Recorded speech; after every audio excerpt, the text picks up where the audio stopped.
Welcome, everybody, to Ivy and CIA. We have with our guest, Jill. Hi, Jill.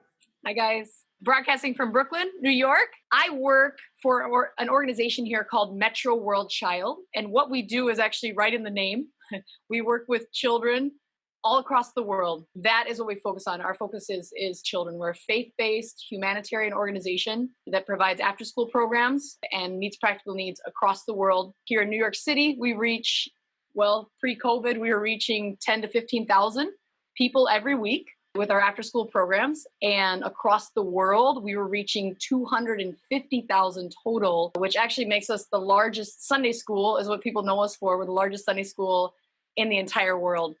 And I moved here 13 years ago. And that's actually when I met Ivy. It was just about 13 years ago. We both went to the same Bible school in Norway. She went the next year and I'd come to visit. But I met her and I had moved from Minnesota. So country girl coming to the city was a big step, but I really felt like this is something that I was good at. I felt like I had found my place.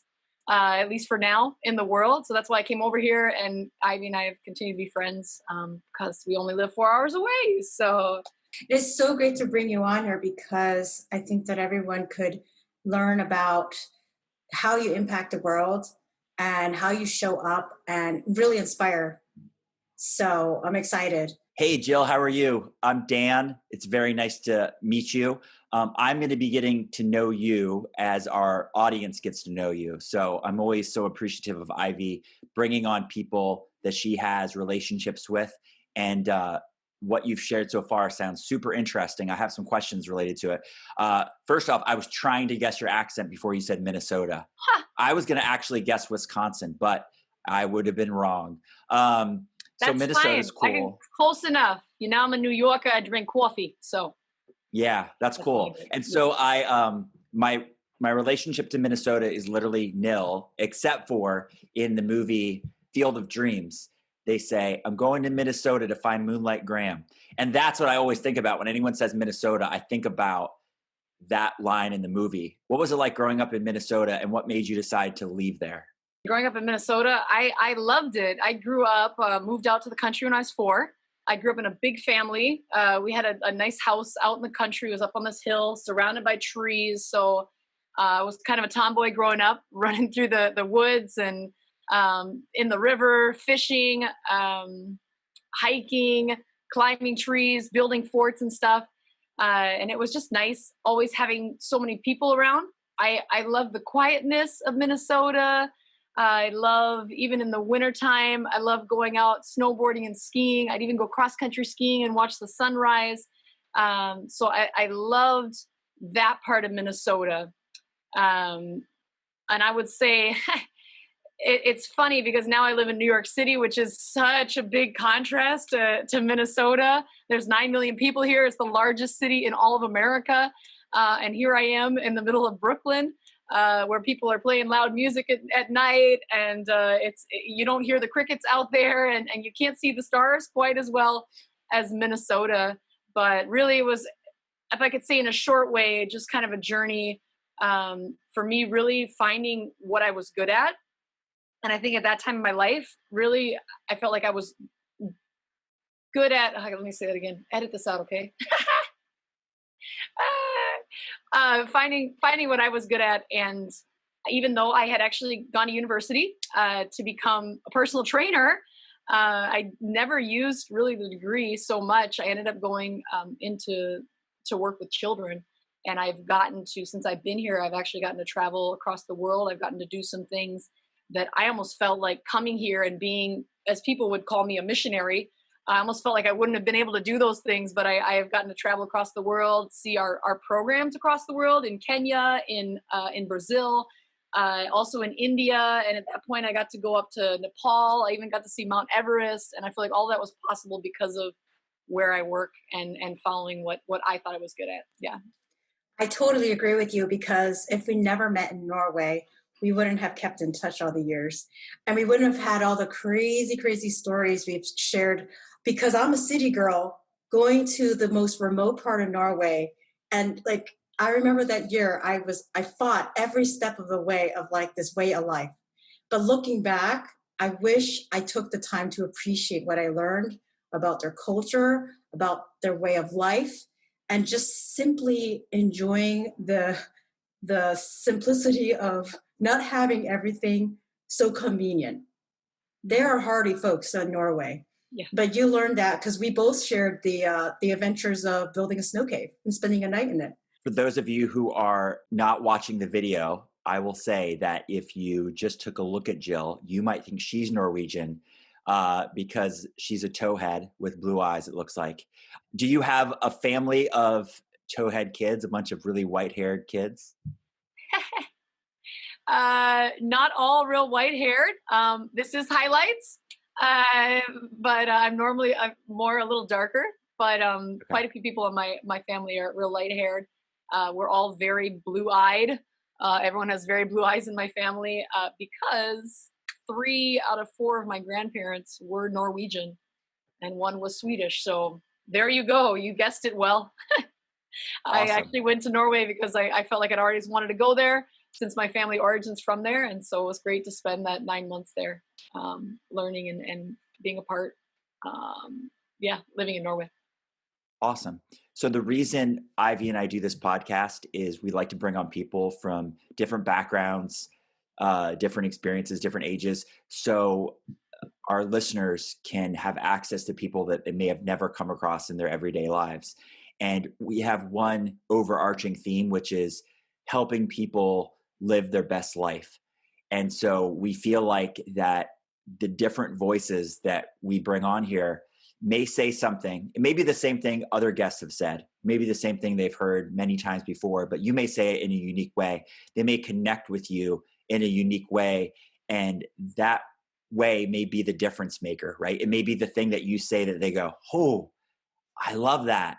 And then they take action upon it, and it means the difference with them living their best life. So we're going to ask you a series of questions. They may seem all over the map, but they're really just with the intention to get to know you better, for our audience to get to know you better, and for you to share some of your history of life and your thoughts and desires. So our first question, Ivy and I always ask our coaching clients this question, which is, if I was a genie and I could grant you one wish, what would be that wish and why? But I have some rules. One is you can't wish for more wishes. That's cheating the system. You can't wish to become the genie or the wish giver. So what would be your wish? And let me clarify one more point. The reason we ask this question is because what we've realized is that most people have something that they wish they always would have done, could have had, would have pursued, but then they reach a point where they're like, why try? That's hard. That's improbable. That's impossible. But I'm the genie, so I could grant you that wish. What would be that wish for you? That's funny. You knew all of my thoughts already. No, I would say one wish, granting a wish. I would say for whatever I'd want to do, that money would never be an issue, that the money would just be there and I could get it. If I wanted to travel tomorrow, that the money would be there and it'd be available. If I wanted to go help people in Rwanda, that the money would be there. That really does seem like a wish. People need to work hard for their money, but I think that is something that I would definitely wish for. I love that you would want to have the funds available to you so you could do a bunch of things. But if, let's say, the money comes along with the wish, right? So meaning you could only have one wish. So would it be to, you mentioned a couple things there. Would it be like to help X number of people? Would it be to travel to X number of places? Like maybe you have an unlimited travel, whatever, voucher, right? Like you could travel wherever you want all the time. Would that be your wish, or would it be something else? What do you think it would be? I think it would be to help other people. I heard a statistic once that half of the world lives on less than $2 a week. And in some parts of the world, people can make that work. Food can be cheap, but most people cannot. And that's 3.5 billion people that live on less than $2 a week. So I think if I had that money available, and my heart, even in my life, is to be as generous as possible and to give away as much as possible. Now, I do know that when you just give something away, it can create a dependency on you as the giver. But I would want to give it away in a way where it's sustainable, where I'm giving into a business, say in the poorest parts of the world, in the roughest parts of the world. That would really be my heart. And if I can give you one example, we work in Kenya, Metro World Child, and I was just there in February, have a friend that works there, and we have now 5,000 sponsor kids. What that means is sponsors pay $35 a month, and those children, when they come to school, they get to eat. And so at that point, we went to one school, the first school we went to when I was there, and there's about just 350 kids, small rural area, very poor is what the staff told me. And they said, actually, the school almost closed down a couple years ago. And so they decided to come in and sponsor every child in that school.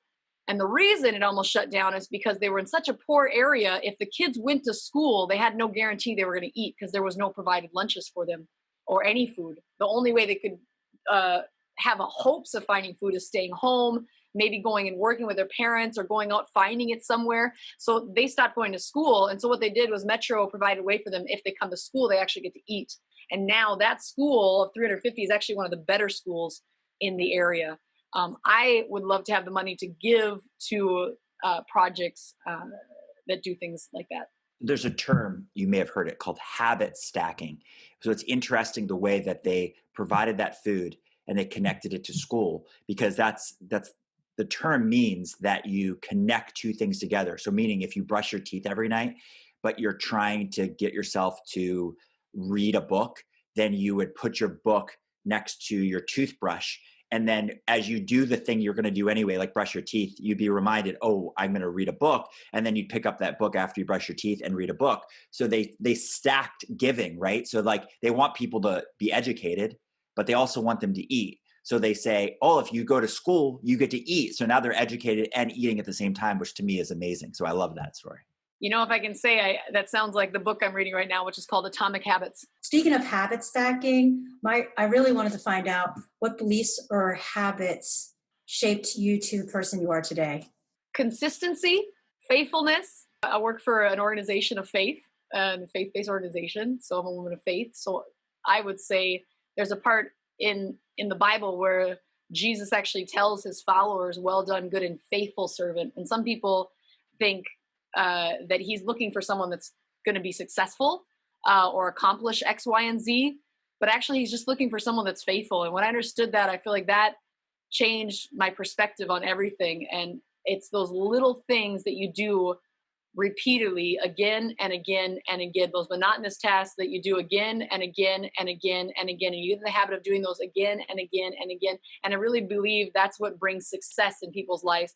And that's what brings, if I could say, that's what separates the normal life from a life that really is great or exceptional. I really believe it's those little habits that you get into. For example, I can tell you, I learned to juggle. Now I can juggle, well, four bags and juggle clubs. But I got it in my head that every time I was on the Staten Island ferry going to visit my children, I was going to juggle. And the people that worked on the ferry knew me as the juggler. So I actually learned to juggle because I had it in my head. Every time I was on the ferry, I was going to juggle, no matter what else I had to do. And I learned to juggle. So fantastic.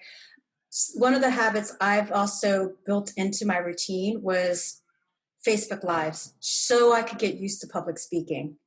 And just to the point where, like you said, you just do it over and over and over again. You practice over and over and over. And over time, one day it's like, that becomes who you are. That habit becomes who you are. And so you're building that skill of consistency into your life. And now you can take that everywhere in any area of your life. And one of the things, before you mentioned the juggling, what I was going to say to everyone is that people don't feel they can create a habit that is not like a physical thing. They don't realize they can build mental habits, right? So you started with saying faith, and people would say like faith is just a choice, right? Like you choose to believe without evidence, right? So that's faith. But you can actually build a habit of faith. Like you can build a habit of confidence. How do you do it? You decide in that moment, right? Like I'm going to believe without evidence. And then as you keep doing that, it's the same thing as learning to juggle. The compound effect of like slowly building up that thing is like you can have a strong sense of faith because every day you just continue to use that, right? Like have faith or have strength or have confidence or do those things. So I love that. So their answer is a great answer, even if it just stuck with faith, not just juggling. I think it's an amazing answer. I think I'm a strong believer in that as well, because even the word says, as a man or as a person thinketh in their heart, so they are. And even I've read in books that it'll say that feelings follow action. So if you can just do it, get yourself to do it, your feelings, which are the things that create those habits and create memories and create who you are, if you can get yourself to do something, your feelings are going to follow. So.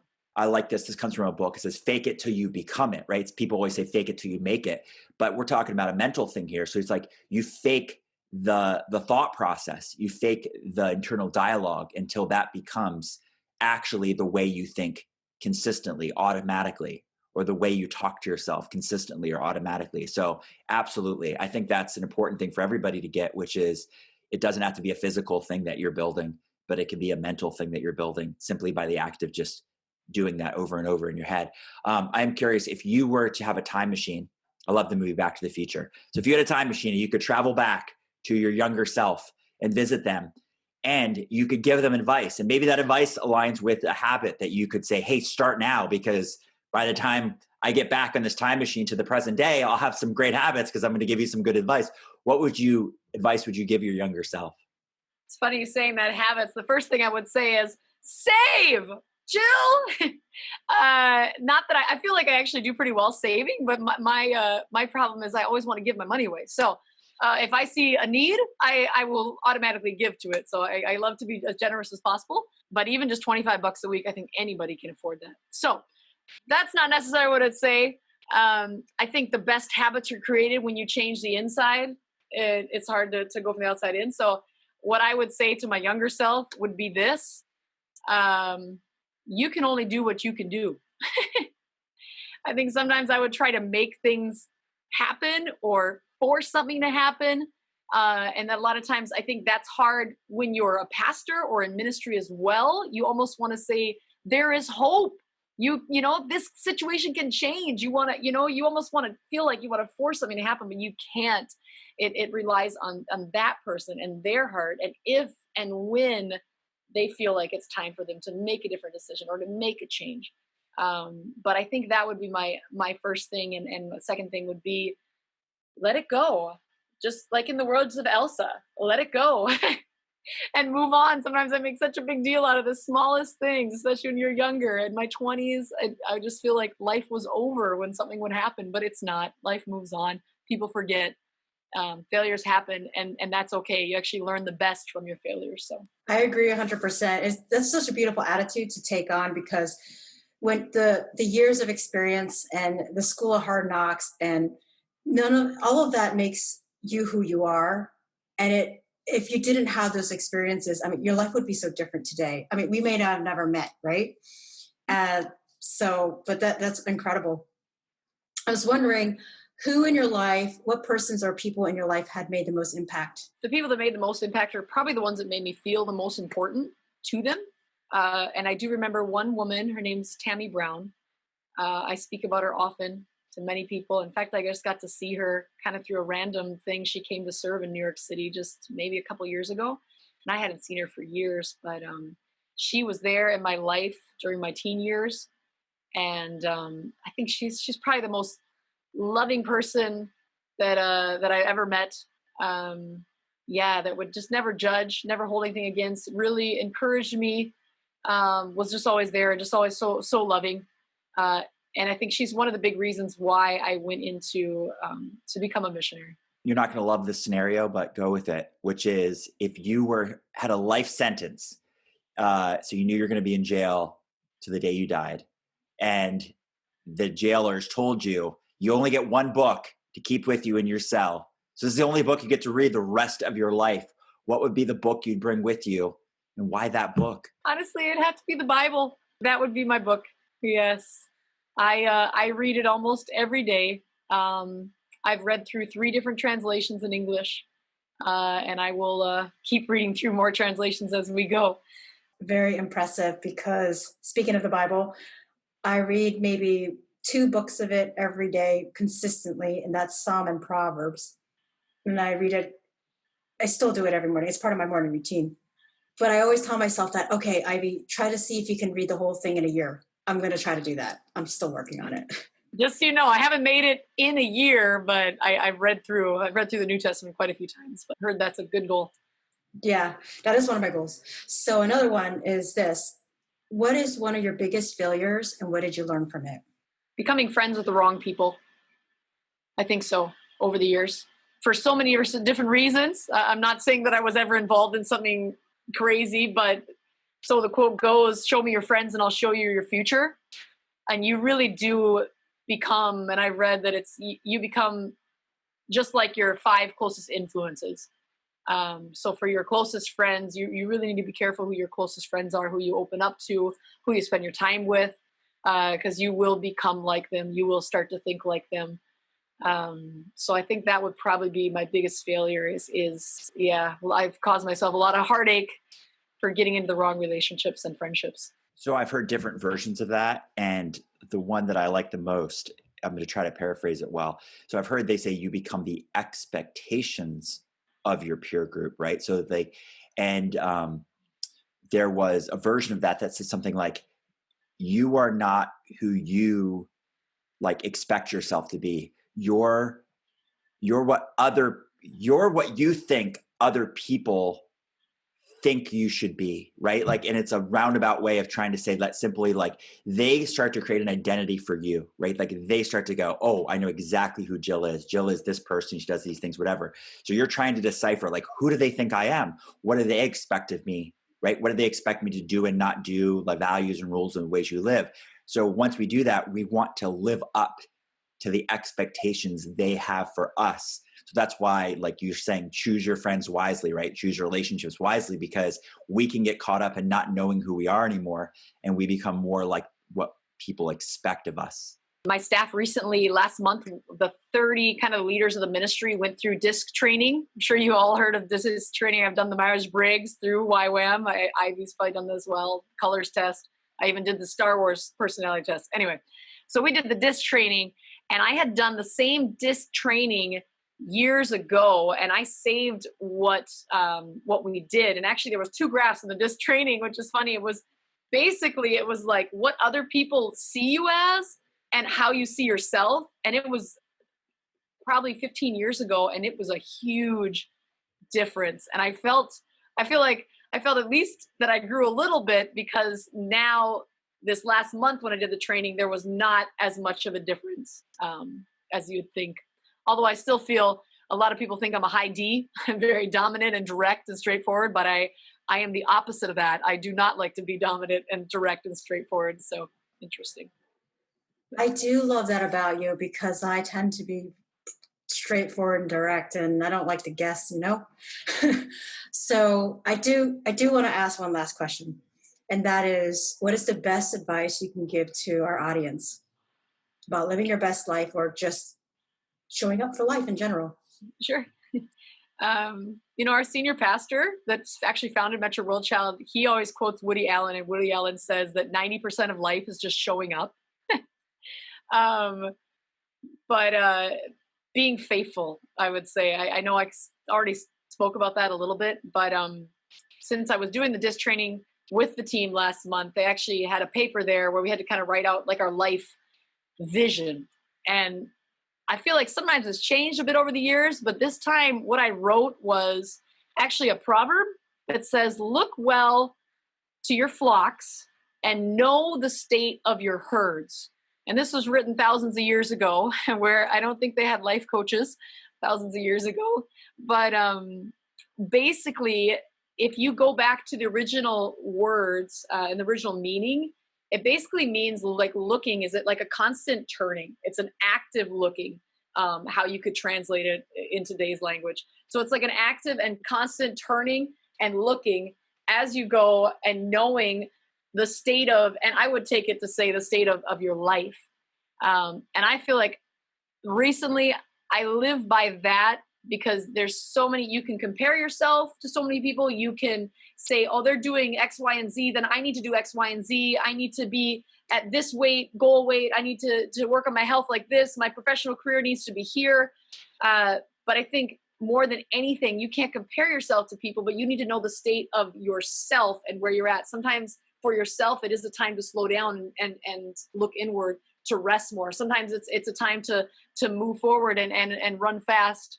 But I think you need to know yourself. You need to know where you're at, and you constantly need to know where you're at in order to know that you don't get to a point where you're going to burn out, you're going to lose your passion. And I would say that especially for me, probably these last 3.5 years have been much more introspective for me and much more restful years. And I feel like I've even done more of what I really want to do, kind of saying no to a lot of things, just knowing kind of where I'm at and what I need for this time in my life. I love it. I think Ivy and I are consistent in promoting self-awareness for people, right? It's like, how can you possibly go to where you're trying to get to, let's say for a goal, without being very clear on where you are today? And so many of us are getting caught up in what we said, the expectations of peer group, right? So some people call that peer pressure, usually for younger people, but it really is, it's like a lot of times we don't even know ourselves. We haven't spent that introspective time, as you're saying. So we're not even clear. So how can we possibly grow and improve or move towards something if we're unclear where we are right now at the starting point? I know you're not necessarily selling anything, or you don't have, because you're dedicated your life, it sounds like, to service. But with that said, I think people are out there hearing about you and your life and what you're doing and wanting to give of themselves. So if you think back about the different ways in which people can give, what would be a way that you'd say, oh, definitely do that? But also, I want you to protect them for a second. I want you to think of things that are out there that aren't as good as they claim, right? That are a little bit maybe a trick, or there's something, a bait and switch, or they're not on the up and up completely. And you're like, hey, I want to give you a warning. If you hear somebody say this, you don't have to call out somebody directly, but you've seen things that aren't as good as people think, but they think they're doing good by giving to that organization or participating in something they do. I think two things to that question. If they want to give, I think number one, the best way is word of mouth. When you know somebody, you know someone. And I like when I give to other people, it's all people that I know. Organizations, I know some of the organizations, I know what they've done. I've seen it firsthand. Even here with Metro, I mean, like I said, I've traveled the world and I see what we do. Of course, I work for the office here in New York, but I see it firsthand, and I see where the proceeds and the money actually goes, and I know that it's going to those kids that need it the most. I would say the other thing is, this is the difference between Metro and some of the other organizations that are out there. And I don't mean to just keep saying Metro, but just because that's my firsthand knowledge, and there are other organizations as well that are doing the same great work that Metro's doing. But this is what I would say, as I was speaking with a woman that worked with our office in South Africa, and I asked her, living in South Africa, what do you see as a missions group coming in and actually doing work that made a difference? And she said, Metro made a difference in South Africa and in her community. She said Metro made a difference in their community because many missions organizations will come in, they'll do one big event, they'll give out a bunch of stuff, and then they leave. They go back to their normal life. And that's it. They leave those people to be, oh yeah, your life's going to change tomorrow. You're going to get a blessing tomorrow. This is going to happen tomorrow. And then they leave, and those people are still there, and their life has not changed. She said the difference with Metro is, and this is what we do, we implement a worldwide visitation program and a consistent program that comes into the children's lives, the family's life, week after week after week after week. We're not looking to just do something once and just kind of to throw some money at something and kind of hope it keeps going. But we have people on the ground week after week after week. For myself, I'm going through government housing in New York City. I've been doing that for 13 years, knocking on doors week after week after week, and looking at the real needs of the people right here in New York City, and seeing that there is hunger and there is poverty right here in America. You want to look for it. If you want to give to an organization that's consistent, that's actually doing something sustainable, and that the people are not just getting handouts and being left, but that they're actually being taken care of, and that we're there and there's a presence there week after week. So Jill, if people have heard you today and they want to reach out to you, first, are you okay if they reach out to you? And what's the best way for them to do that? Yeah, I think that's great. You could look for, actually, I think the best thing would probably be to email me, Jill E, at mwc.org. That's Metro World Child. So please If you have any questions, you want to talk to me, I would love to. Let's start with an email and we can go from there. But Jill E@mwc.org. Thank you so much, Jill. We really, really enjoyed your share, and I hope everyone had a good time getting to know her. Appreciate your time. Thanks, Ivy. Yes, it was really fun. And thank you, Dan. Nice to meet you.